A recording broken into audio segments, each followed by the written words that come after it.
준비된 영상을 보고 말씀 전하도록 하겠습니다.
주님 홀로 영광 받으신 줄 믿습니다. 주님께 올려드린 박수인 줄 믿습니다.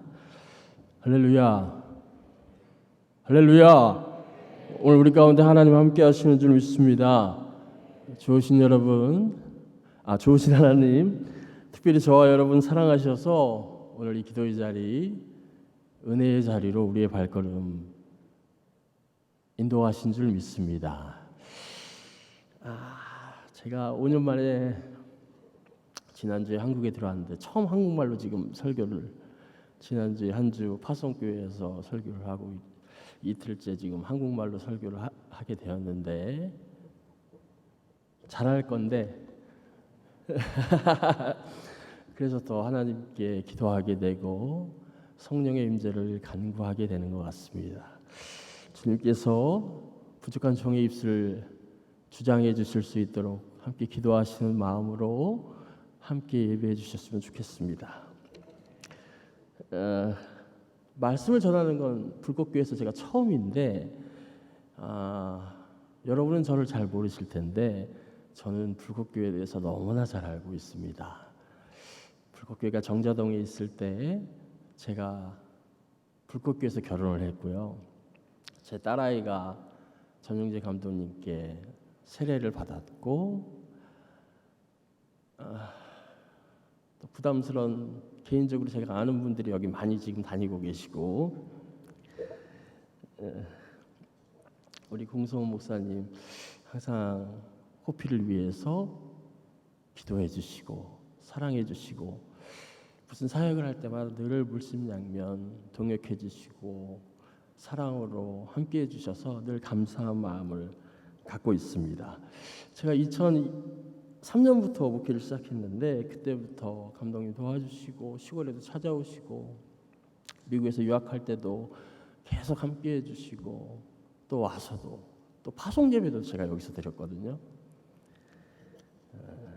먼저 하나님께 영광과 감사를 올려드리고 전용재 감독님 그리고 공성원 담임 목사님과 여기 앉아 계신 그리고 함께 예배하는 주일날 모이시는 모든 성도님들께 진심으로 감사의 말씀을 드립니다.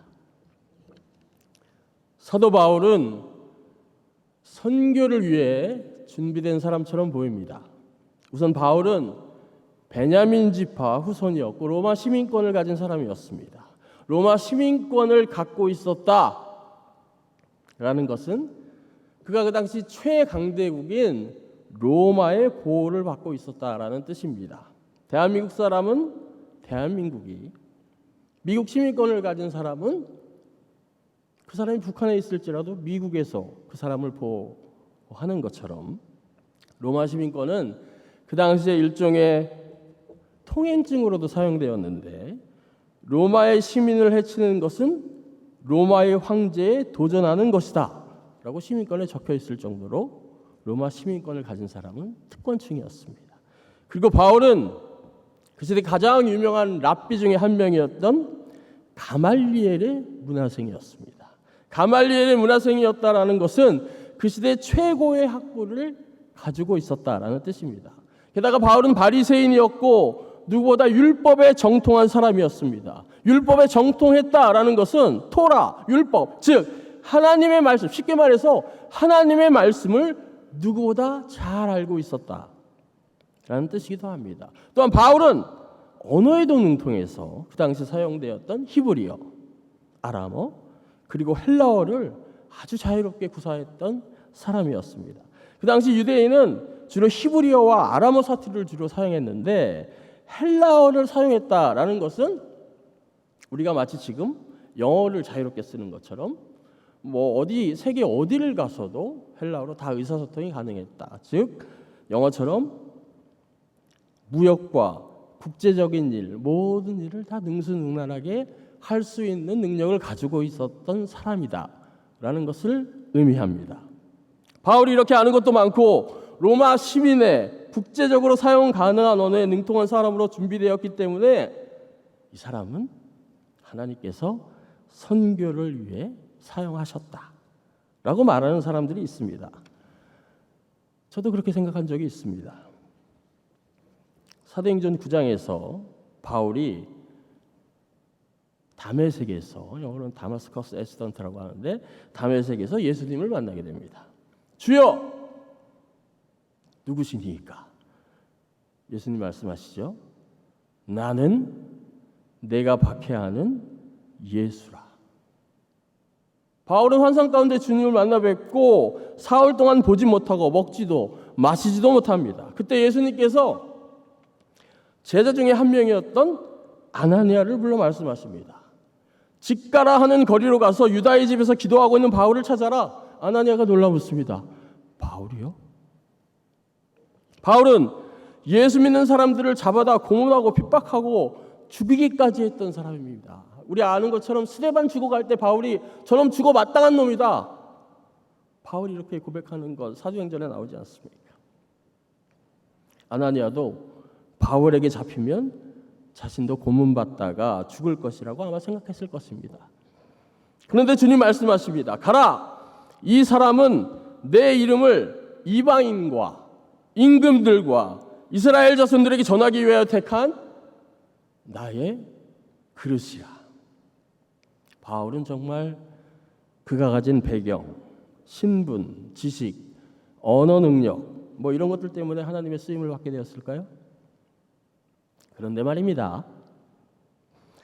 바울이 쓴 서신들을 보면 성경에 많은 바울 서신들, 바울 자신은 자신이 예수 그리스도를 만나기 전부터 가지고 있던 자신의 배경이나 지식, 자신의 상황에 대해서 이렇게 전하고 있습니다. 빌립보서 3장에서는 그러나 무엇이든지 내게 유익하던 것을 내가 그리스도를 위하여 다 해로 여길 뿐더러 또한 모든 것을 해로 여김은 내 주 그리스도 예수를 아는 지식이 가장 고상하기 때문이라. 내가 그를 위하여 모든 것을 잃어버리고 배설물로 여김을 그리스도를 얻고 그 안에서 발견되려 함이니. 바울은 자신이 알고 있는 지식들이 마치 배설물과 같다 말하고 있습니다. 디모데전서에서는 미쁘다 모든 사람이 받을 만한 이 말이여 그리스도 예수께서 죄인을 구원하시려고 세상에 임하셨도다 하였도다. 죄인 중에 내가 괴수다. 바울은 그동안 로마 시민으로 율법을 지키며 스스로 의롭게 살았다고 자신하던 자신을 향해 내가 죄인 중에 괴수다 고백하고 있습니다. 바울은 말합니다. 내가 십자가 예수 그리스도를 전하는데 이전에 내가 가지고 있던 지식 그것은 배설물과 같다. 내가 가지고 있는 지위와 위치 그것으로 내가 죄인 중에 괴수로 살았다. 그래서 전합니다. 기록된 바 의인은 하나도 없다. 우리는 율법 아래에서 모두 다 죄 아래 있다. 바울은 자신이 구원의 길이라고 믿던 율법이 오히려 죄의 근원이다. 율법으로는 우리가 끝까지 죄인으로밖에 살 수가 없다 고백하고 있습니다. 결국 바울은 예수 그리스도를 만나기 전 자신의 삶은 배설물과 같고 내 삶은 죄인 중에 괴수였고 아무런 의미가 없었음을 고백합니다. 우리가 준비되었다고 생각했던 것들에 대해 바울은 오히려 그것을 부정하고 있고 그것들은 배설물과 같고 그것들이 자신을 죄인으로 만들었다 고백하고 있습니다. 그럼 바울이 준비되었던 것은 무엇이었을까요? 바울은 왜 주님의 쓰임을 받았을까요? 영상을 통해서 잠깐 아까 스치듯이 보셨지만 제가 사는 집 앞에는 무덤이 하나 있습니다. 저는 최 권사님 오셨었는데 미국 애리조나 호피 레저베이션 인디언 보호구역 안에 살고 있는데요. 미국 그것도 호피 인디언 원주민 보호구역 안에 있는 묘지인데 막 묘지에는 미국이니까 다 영어로 써 있겠죠. 아니면 호피말로 써 있든지 그 묘비들 가운데 단 한 묘비에만 놀랍게도 한글이 적혀 있습니다. 맨 위에 Beloved Faithful Servant of God 장두훈 목사 이렇게 한글 5글자가 써 있고 즉 번역하면 하나님의 사랑받은 신실한 종 장두훈 목사라고 적혀 있습니다. 그리고 그 밑에 코리안 메소디스트 처치라고 적혀 있습니다. 우리 감리교회에서 파송한 선교사님 묘지입니다. 제가 사역하고 있는 호피는 그래서 선교지이자 선교사의 피가 뿌려진 순교지입니다. 제가 하는 말은 아니고 미국 사람들이 하는 말을 들은 건데요. 제가 사역하는 호피는 전 세계에서 선교하기가 가장 힘든 곳으로 미국 사람 백인들이 그렇게 얘기를 하더라고요. 복음이 처음 전해진 지가 400년. 본격적으로 미국 선교사들이 선교를 시작한 지가 200년이 넘었는데 아프리카 오지도 보통 요즘 복음화율 5% 정도 이야기하지 않습니까? 호피 원주민 레저베이션은 복음화율이 1% 미만입니다. 세상에서 가장 많은 선교사를 파송하는 나라인 미국조차 200년이 넘도록 선교했어도 복음이 전해지지 않았습니다. 우리가 흔히 인디언들, 아까 보시는 것처럼 이제 댄스, 우리가 예배 드리는 것을 그 사람들은 이제 카치나 댄스라고 하는데, 지금도 이렇게 카치나 댄스가 되면 그 호피 네이티브 아이디를 가진 사람들이 다 메사에 모여서, 메사는 설명하면 이 설교가 길어질 것 같은데 간단하게 하겠습니다. 그들이 제사 지내는 곳이 있는데 교회 바로 위 마을입니다. 위 마을로 쭉 올라가면 이제 그들을 위해 예배하는 댄스하는 기간이 되면 다 이제 원주민들, 인디언들이 모입니다. 그리고 춤을 추는 사람들, 댄서들이 있거든요. 그 사람들이 인디언 복장을 하고 3일 4일을 요즘은 마약에 취해서 그게 사람의 힘으로 잘 안 되니까 약에 취해가지고 이제 춤을 춥니다. 호피에 오시면 제가 처음 안내하는 곳이 이제 한국에서는 오시기 힘드셔가지고 잘 못 오시는데 이제 미국에서는 또 제가 UMC 학교를 나왔고 해서 오시거든요. 선교팀들이 오시면 제일 먼저 안내하는 곳이 장두은 선교사님 묘지에서 이제 장두은 선교사님 때문에 호피에 한국인이 들어오게 됐고 한국 선교가 시작되었다라고 설명을 드리면서 저기를 보십시오 하면 서드메사에 이제 올드 오라이 메노라이 처치라는 곳이 있습니다. 다 불타버린 호피 사람들이 불태워버린 교회 뼈대만 이렇게 남은 교회가 지금도 있는데요. 호피에 처음 생긴 교회입니다. 백인 선교사들이 호피에 들어오면서 우리 호피 원주민들을 죽이고 학살하고 복음을 전한다, 예수를 전한다, 교회를 짓는다라는 명목하에 그 사람들 4명씩 묶어서 가축처럼 벽돌, 나무, 그 당시에 뭐 차가 있습니까? 걷게 해서 채찍으로 때려가면서 교회를 짓게 한 겁니다. 우리 교인들이 전하는 과거 백인들에 의해 핍박받은 이야기를 들으면 우리나라가 과거 일제시대 때 당했던 것과 아주 유사한 점이 많습니다. 우선 땅을 빼앗겼고요. 그들의 주권을 빼앗겼고 그들의 이름도 바꾸게 했고 호피 말, 문화 사용하지 못하게 했습니다. 그러기 위해서 호피 애들을 저 멀리 보딩스쿨, 백인들 다니는 그 미션 스쿨로 보냈고요. 기숙학교로 보내져서 백인들의 문화를 배우게 했는데 얘네들이 처음 이제 영어를 쓰다 보니까 호피 말이 익숙한데 호피 말을 쓰다가 선생님한테 걸리면 비누를 입에 물리게 해서 앞에 나오라고 그래서 너 입은 더러워졌어. 너는 악한 아이야 하면서 비누를 씹어먹게 하루 종일. 거의 뭐 고문이죠. 다 백인 아이들인데 호피 애들 한 명 있다고 생각해 보시기 바랍니다. 얼마나 핍박하고 차별하고 아이들이 학대했겠습니까? 목사들이 세운 학교에서, 선교사들이 세운 학교에서 내 가족이, 내 부모나 할아버지, 할머니가 직접 그 역사를 경험하고 생생하게 증언하고 그 백인 선교사들, 백인 목사들이라고 말하기도 좀 지금 부끄러운데 그 사람들이 자신의 땅에 침략해 들어와서 자신을 잡아 죽이고 내 형제, 친구들을 핍박하고 고문하고 그리고 그 사람들을 노동시켜서 교회를 짓게 하는데 그리고 예수 믿게 하려고 그렇게 했다고 다 알고 있는데 누가 예수를 믿겠습니까? 저라도 안 믿죠. 생생하게 살아있고 기록에 다 증언하고 있고 내 어머니, 할아버지가 겪은 일인데요. 그 마음은 지금도 여전합니다.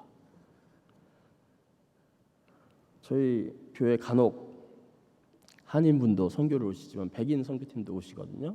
백인 교회에서 오시면 일주일 정도 다녀가시는데 겉으로는 호피 사람들 웃으면서 뭐 영어하고 헬로하와이오 하고 잘 대하는 척합니다. 근데 그분들 떠나가면 그분들끼리 얘기하는 말 들으면 백인들이 말하는 것을 진심으로 받아들이는 우리 호피 사람들 별로 없습니다. 여전히 우리 호피 사람들에게는 백인들에 대한 두려움과 증오가 공존하고 있습니다. 그리고 공식적으로 호피 원주민학교에서 그렇게 가르칩니다. 제 딸아이가 유일하게 호피 애들 전체 100%인데 저희 딸아이 한 명이 원주민, 저희는 모르고 보냈죠. 미국 학교인 줄 알고. 유일하게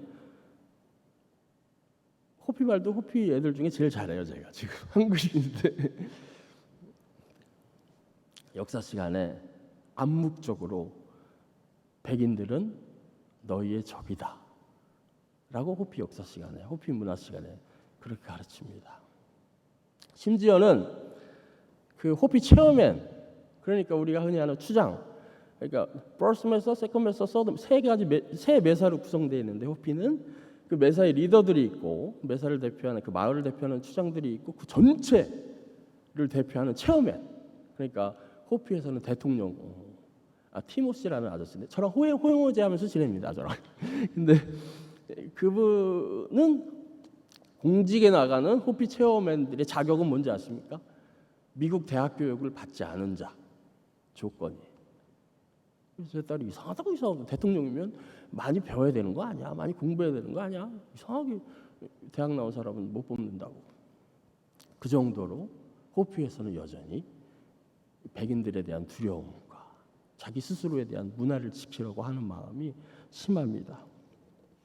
심지어는 교회 다니면 예수를 믿으면 마을에서 쫓겨납니다. 그래서 메사 위에 올라가는 호피 전통식으로 사는 사람들이 있는데 실제로 내가 예수를 믿겠다라고 선언해서 그 마을에서 쫓겨나서 아랫마을, 교회 밑에 마을에서 살게 된 사람들도 있고 암묵적으로 불이익을 당합니다. 자기들끼리는 알죠. 저 사람 교회 다니는 사람, 저 사람 댄스대 안 올라오는 사람. 그래서 양다리 걸치고 있는 우리 교인들도 있긴 한데, 그래서 아프리카 그 어떤 오지보다도 미국 안에 있는 원주민 보호구역이 역설적이게도, 아니 더 정확히 말하면 원주민 보호구역이 원주민을 보호하는 지역이 아니라 그들을 가장 살기 힘든 척박한 사막 한가운데로 몰아넣고 니들은 그렇게 살다 죽어라 가둬버린 겁니다. 저 같아도 그런 상황이면 예수 믿기 힘들었을 것입니다. 그런데 그들과 비슷한 피부색을 지닌, 그리고 그들과 비슷한 과거의 역사를 공감할 수 있는 한국인 선교사 장두훈 목사가 우연히 호피 레저베이션 땅을 밟게 되고 복음을 전해야 한다는 소명을 주님께로부터 받은 것입니다. 그렇게 혼자 어렵게 생각하다가 2002년에 우리 호피 원주민들을 위한 구호 물품을 LA에서 싣고 원주민 마을로 들어오는 그 사막 한가운데에서 자동차 사고로 순교하신 겁니다. 지금도 그런 시각이 여전히 존재하는데요. 미국에서 선교를 한다 하면 굳이 한국 사람이 미국까지 가서 선교해야 하냐, 미국에 무슨 선교가 필요하냐고 반문합니다. 미국 사람들이 하지 못해서 제가 한국에서 뽑혀서 그걸로 파송된 겁니다. 그런 시선들 때문에 그 당시 장두훈 선교사님 지원도 간신도 없이 어렵게 선교하시다가 아까 담임 목사님도 알고 계셨는데 자동차 타이어 살 돈이 없어서 그 돈 아껴서 호피 원주민들 하나라도 더 먹이시려고 그 한인들 하는 타이어 샵에 가서 재생 타이어를, 그 사막이니까 좋은 타이어를 써야 되는데 중고 재생 타이어를 쓰다가 타이어에 문제가 생겨서 사고가 난 겁니다. 그 이후로 감리교에서 본격적으로 도대체 호피 마을이 어떤 곳이냐, 우리 선교사가 순교한 곳이 어떤 곳이냐, 그렇게 해서 본격적으로 이제 호피 선교가 시작된 것입니다. 그래서 우리 호피 선교사들은 자동차에 상당히 예민한데요. 이번에 라스베가스 한국 오는 공항길에 제가 미국에서 운전하고 다니는 오래된 밴이 있는데 우리 호피 선임 선교사 중에 한 분이신 쯔까꾸꾸 선교사님께서 그 교회에서 예전에 방문하시고 기증하셨던 그 밴인데, 영광스럽게도 사막 한가운데서 엔진에 문제가 생겨서 여러분보다 주님을 먼저 뵐 뻔했습니다. 그래서 근데 오만 가지 생각이 막 들더라고요. 하나님 모든 것을 내놓고 선교 와서 순교하는 것도 영광스러운 일인데, 우리 딸 어렵게 공부해서 대학 가는데 대학 입학식은 보고 싶은데 이 고속도로 위에서 막 문제가 생겼을 때 나 때문에 여기서 고생하는 아내는 어떡하지 하는 마음과, 그러면서 장둔 선교사님 생각이 난 겁니다. 장둔 선교사님은 나는 가족이라도 같이 있어서 위로가 됐지, 혼자서 그 사고의 순간에 어떤 마음을 품으셨을까. 장둔 선교사님 순교하신 후에 한국에서 쯔까꾸꾸, 지금 개포동에서 사역하고 계신데요. 쯔까꾸꾸 선교사님, 그 다음에 뽀비에누 선교사님, 그리고 저는 와시다 선교사까지 우리 호피 선교가 현재까지 이어지고 있습니다. 호피 이름을 받았는데 와시다라는 이름은 저는 그 호피 어머니한테 입양이 돼서, 저희 어머니는 셜렌 몬토야라는 로드러너 클랜 소속이시고 저도 로드러너 클랜이고, 마치 클랜이 뭐냐면 아시죠? 그 박씨, 김씨처럼 이렇게 호피에도 그런 가문이 있는데, 저는 로드러너 클랜 가문이고 저희 아내는 파이어 클랜이 더 셉니다. 그래서 어디 가면 파이어 클랜 그런, 저 로드러너 저 촌구석에다 있는데 그렇게 얘기하는데, 저는 그 이름 네이밍할 때 이름의 뜻이 있는데, 마치 여러분 옛날 영화 그 케빈 코스터 나왔던 영화 뭐라고요? 응? 네, 늑대의 춤을 같은, 저는 빨리 달리는 사람이라는 뜻입니다. 쯔까꾸꾸라는 이제 개포동에서 사역하시는 우리 선교사님 뜻은 지능 묻은 발, 그리고 뽀비에노 선교사님 이름의 뜻은 꽃 남자. 그분은 자기 스스로 꽃 미남이라고 계속 얘기하는, 저는 끝까지 꽃 남자. 그리고 저는 빨리 달리는 사람. 오늘 앉아 있는데 하나님께서 기도 가운데 하나님께서 이런 이름을 왜 주셨는가, 그 마음 가운데 주신 것이 장도훈 선교사님을 통해 복음의 씨앗, 그 하나의 미랄, 그래서 그분의 순교를 통해 그 복음의 씨앗이 호피 땅에 뿌려지게 되시고, 쯔까꾸꾸 지능 묻은 발이 무슨 뜻입니까? 블레싱한다. 비가 사막에서 비가 온다라는 것은 블레싱한다는, 축복한다는, 축복받는다라는 것이고, 저 사람이 오면 복이 온다. 지능 묻은 발을 밟고 오니까요. 그래서 복음의 단비 선교사를 통해 뿌려지게 하시고, 그 하나님의 씨앗이, 복음의 씨앗이 뽀비에누를 통해 꽃을 피우고, 그럼 난 뭔가, 하나님이 넌 배달을 해야지. 여기서 배달이 가능합니까? 예전에 처음 선교를 하실 때는 레저베이션 안에 뽀비에누 선교사님이 처음 살기 시작하셨는데, 그때는 복음을 나가서 전하는 거는 감히 상상도 할 수 없는, 그래서 이제 꽃을 피우기 시작하신 거거든요. 호피 사람들이 찾아오는 교회를 만들자. 그래서 나무를 심고 사막 한가운데 꽃을 심으신 건데, 그렇게 그분이 12년을 사역하시니까 제가 꽃 들고 복음 들고 뭐 들고 호피 가정을 다 방문하면 어서 오라고. 한국 사람 패스터는 다 좋은 사람, 착한 사람, 자신들에게 도움이 되는 것을 다 알고 있어서 제가 어디를 찾아가도 이제는 저를 문전박대하는 사람이 아무도 없습니다. 하나님이 이제 빨리 달리면서 배달을 하게 하시는구나. 그런데 그렇게 지금 한국인 선교사가 20년 가까이 사역을 하고 있는데, 우리 흔히 전해져 오는 말씀 가운데 밑 빠진 독에 물 붓기라는 말이 있지 않습니까? 깨어진 독에 물을 아무리 부어도 그 독을 물로 채울 수 없다. 쓸데없는 일을 한다는 얘기죠. 선교사로 사역하다 보면 그 말이 자꾸 생각납니다.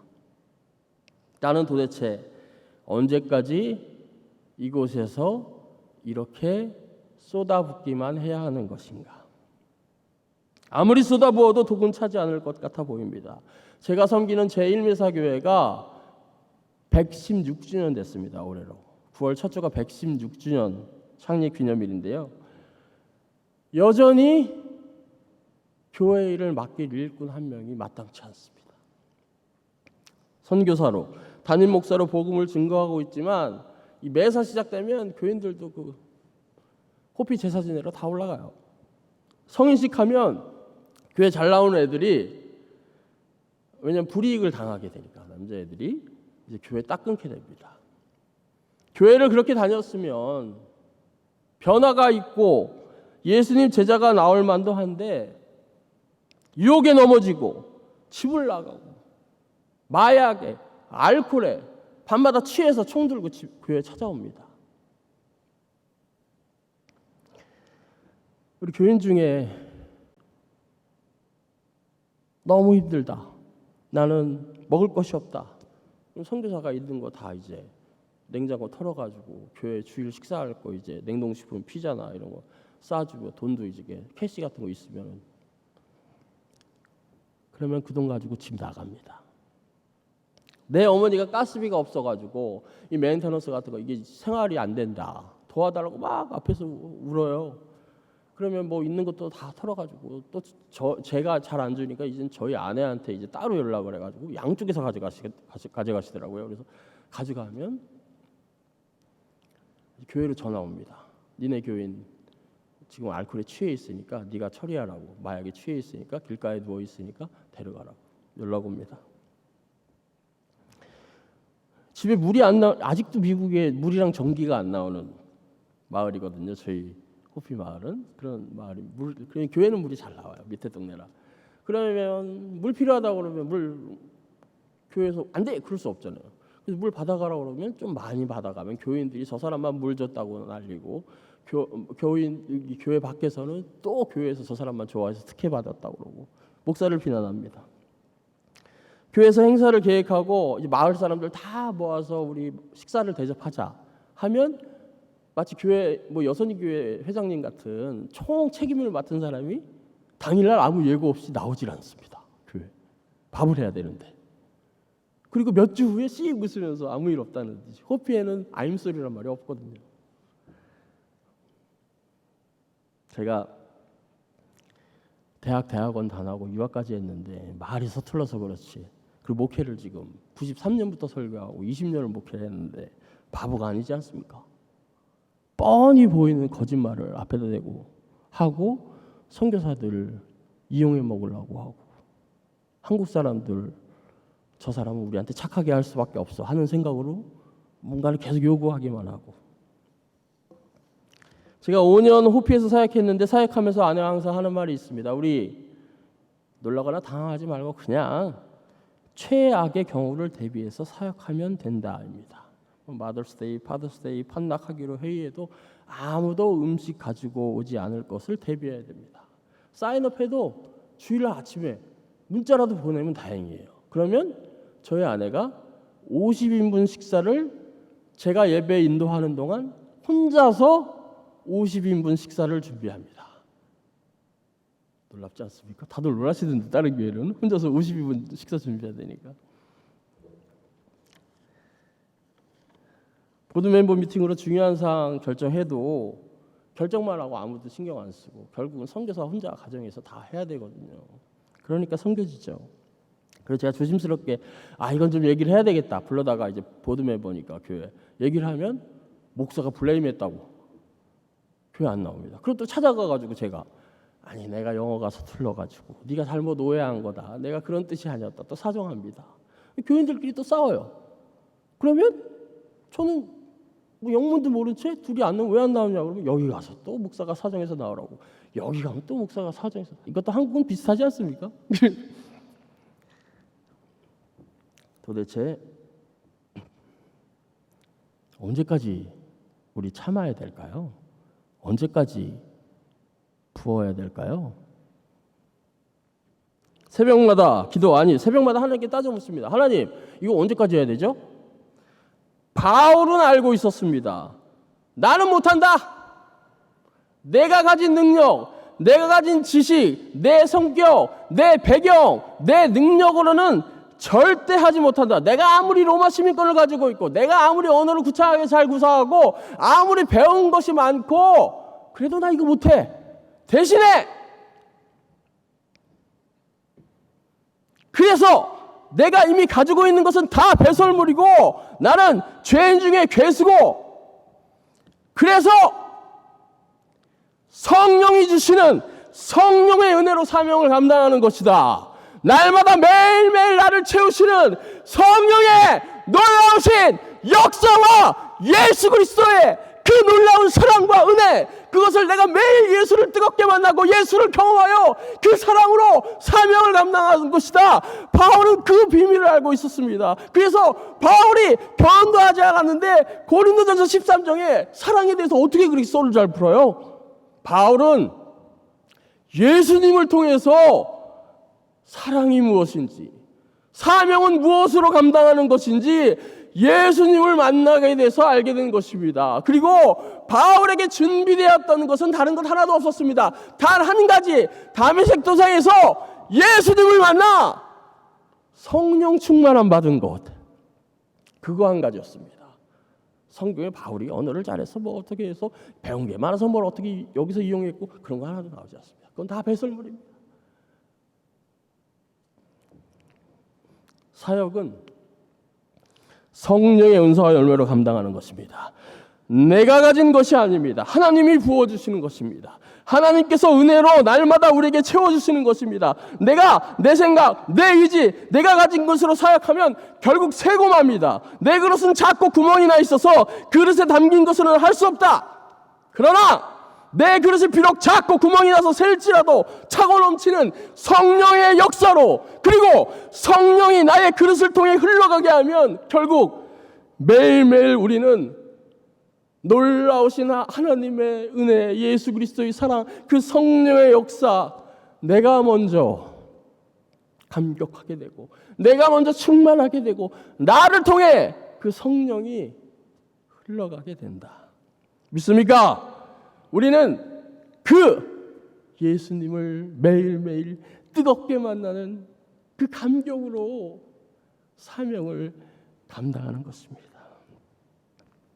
단 한 가지, 바울이 쓰임받았던 조건, 지금 우리에게 필요한 가장 중요한 조건, 다른 것 하나도 없어도 선교를 위해서 반드시 필요한 한 가지 조건, 그것은 바로 예수님을 만나는 것입니다. 담메섹에서 예수님이 바울에게 찾아오신 것처럼. 여러분 예수님 만나셨습니까? 어떻게 된 거죠, 목사님? 여러분 예수님 만나셨습니까? 한 번만 다시 한번 부탁드리겠습니다. 여러분 예수님 만나셨습니까? 아멘. 유대인이나 헬라인이나 차별이 없습니다. 한 분이신 주께서 모든 사람의 주가 되사 그를 부르는 모든 사람에게 부요하시도다. 누구든지 주의 이름을 부르는 자 구원을 받으리라. 이거 하나면 충분하지 않습니까? 바울의 유일한 목표, 바울의 최종 목표는 그가 만나는 모든 사람으로 하여금 예수 그리스도 주를 만나고 주의 이름을 부르게 하는 것이었습니다. 예수가 길이고 진리고 소망이고 생명, 예수 없으면 우리는 죽을 수밖에 없습니다. 우리는 예수님 때문에 구원받았고, 예수님 때문에 하나님 나라를 볼 수 있게 되었고, 예수님 때문에 이렇게 오늘 거룩한 성전에 모여서 함께 기도하고 찬양하고 매일매일 은혜의 감격으로 살아갈 수 있는 것 아닙니까? 그런즉 그들이 믿지 아니하는 일을 어찌 부르리요? 듣지도 못한 일을 어찌 믿으리요? 전파하는 자가 없이 어찌 들으리요? 보내심을 받지 아니하였으면 어찌 전파하리요? 기록된 바 아름답도다. 주의 소식을 전하는 자들의 발이요.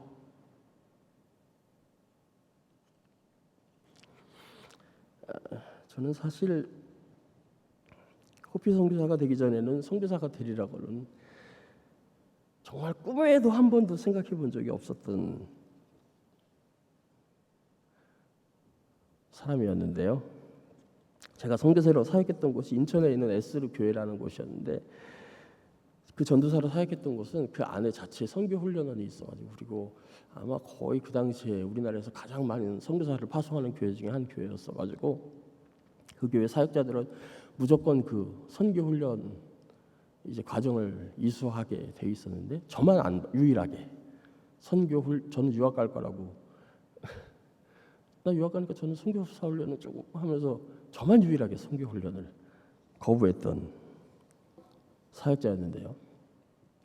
보통 선교사님들이 파송될 나라 놓고 기도하고 어디로 가겠습니다, 자원하고 기도하고 몇 년을 준비하지 않습니까?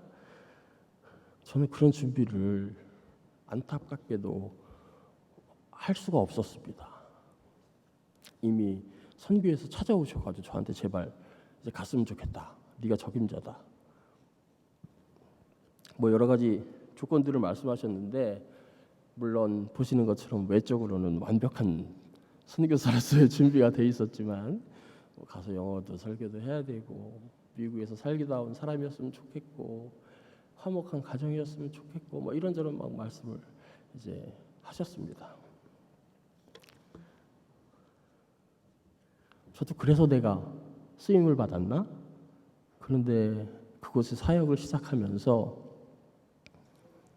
하나님께서 내 안에 가득 차 있던 그 더러운 배설물을 보게 하시고, 그 배설물과 같은 오만과 교만과 거짓과 죄인 중에 괴수로 살아왔던, 목사라는 이름으로 죄인 중에 괴수로 살아왔던 저의 실체를 다시 보게 하셨습니다. 아, 하나님의 은혜구나. 나 같은 사람이 이렇게 하나님께 쓰임 받을 수 있는 것은 하나님의 은혜 아니면 설명이 되지 않는구나. 그것을 5년 되니까 이제 조금씩 깨닫기 시작하는데요. 지난 겨울에 주일 새벽에 눈이 아주 많이 왔습니다. 최악의 경우를 생각하는 저희 가족은 또 오늘 교회 아무도 안 온다. 그래서 딸 한결이한테, 한결아, 아무도 안 와도 아빠 10시에 주일 예배 시작인데 5분 전에 올라갈 테니까 너 먼저 올라가서 이제 찬양 연주하고 있고, 아빠는 똑같이 기타 치면서 찬양하고 설교하고 아무도 안 와도 헌금도 다 하고 하는 것처럼 똑같이 할 테니까 너는 그냥 그대로 하면 돼. 저희 아내는 뒤에서 또 PPT 막 준비하고 있고, 또 식사도 아무도 안 오고 뻔히 알면서 막 왔다 갔다 준비하고 있어요. 미국은 눈이 많이 오면, 주차장에 눈 쌓이면 대부분 교회들 클로즈 해버립니다. 위험하다고.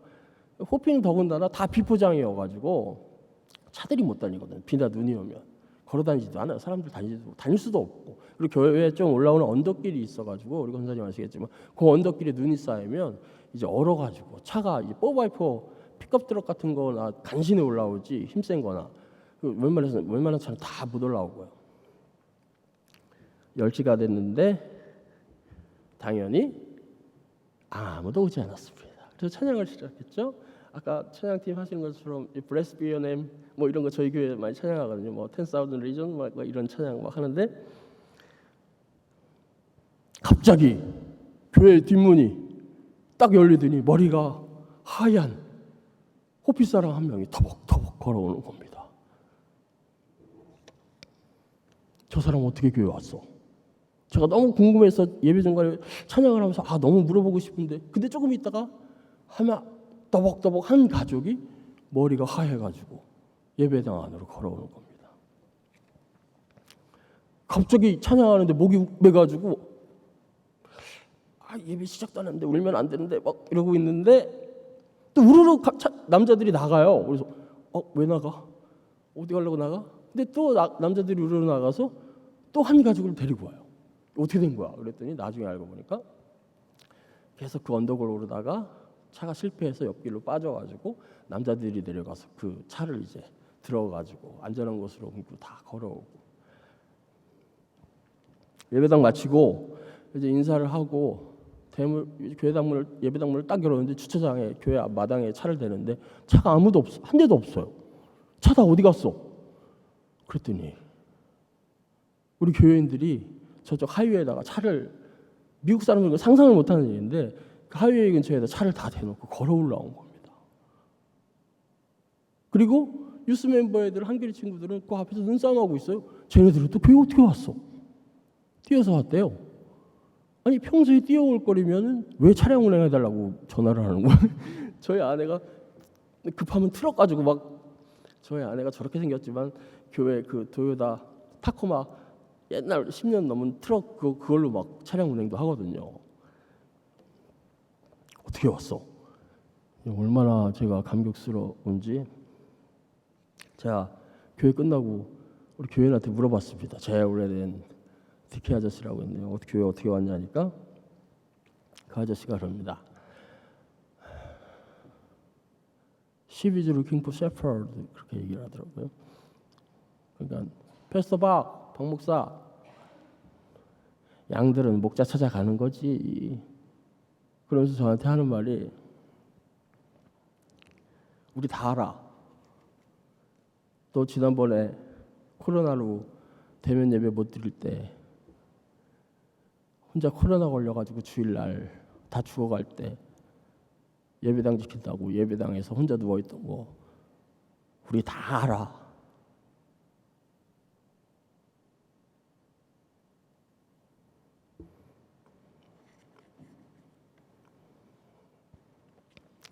코로나가 끝나고 외부에서 선교팀이 오시기 시작했습니다. 이제 또 제가 돌아오는 수요일 날 들어가게 되는데 오자마자 디트로이트에서 오시고 또 LA에서 오시고 시카고에 오시고 이제 막 줄줄이 그냥 사역을 해야 되는데, 가끔 오시는 분들이 하는 말, 아이 저분들 왜 저러지 몰라. 아이 호피 사람들 왜 저렇게 살아. 한국 사람들이었으면 사막에 꽃을 피우고 벌써 농사를 져가지고 부자가 됐지. 저도 처음에는 호피 사역을 처음 시작했을 때는 그런 마음도 있었거든요. 아 저 사람 왜 이렇게 속여. 아 저 사람 왜 선교사 이용해 먹기만 해. 아 왜 저래. 그런데 이제는 그분들이 그런 말씀을 하면 저한테 욕하는 것처럼 들립니다. 그리고 그런저런 사정을 얘기하면 처음에는 이분들 이거 주면 또 술 먹고 마약하는 거 아니야? 이분들 또 이거 돈 주면 또 집 나가는 거 아니야? 이제는 더 없나? 받아서 이번에는 좋은데 배불리 먹고 맛있는 거 사 먹고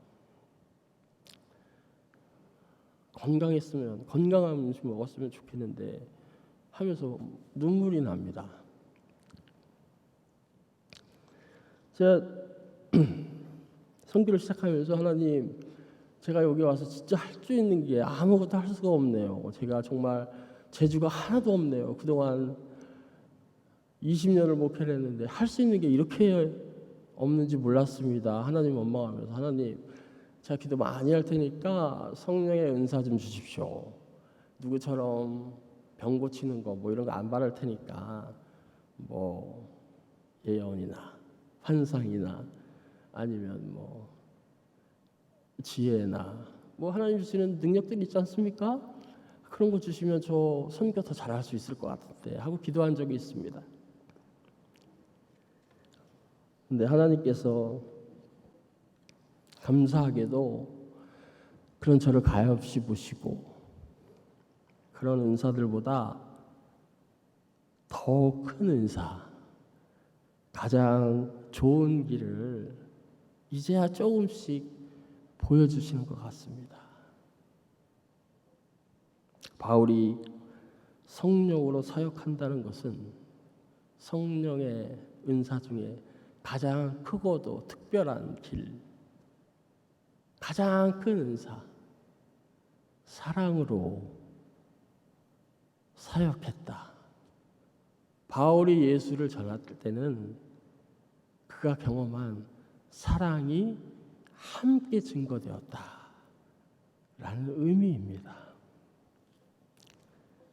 고 장두원 선교사님 홀로 선교하시던 20년 전에 호피에서 한국 사람이 산다는 것도 상상도 못했고, 이제 한국 사람이 호피 집을 찾아가서 복음을 전해도 웰컴한다라는 것은 상상도 하지 못했고, 이제 제가 공식적으로 호피의 모든 사람들이 모이는 호피 고등학교 졸업식에 호피 체험회의 옆자리에 앉아서 똑같은 자격으로 졸업식 축하 연설을 한다라는 것은 감히 상상도 못했는데 올해 5월에 그 일이 일어났습니다. 사랑하는 우리 불꽃교회 성도님들이 선교사 혼자 선교하는 겁니까? 여러분들이 다 하시는 거죠. 저는 그냥 여러분들이 주시는 거 갖다 드리는 거예요. 기도해 주시면 기도 갖다 드리고, 후원해 주시면 후원한 거 갖다 드리고, 사랑해 주시면 사랑받은 거 갖다 드리고, 기쁜 마음으로 그동안 우리 불꽃교회에서 5년 동안 정말로 사랑으로 동역해 주셔서 하나하나 저도 모르는 사이에 복음이 전해지고 있는 것 같습니다. 그리고 앞으로 해야 할 일들이 더욱더 많이 남아 있습니다. 계속 함께 기도해 주시고 사랑으로 동역해 주실 줄 믿습니다. 믿습니다. 기도하겠습니다.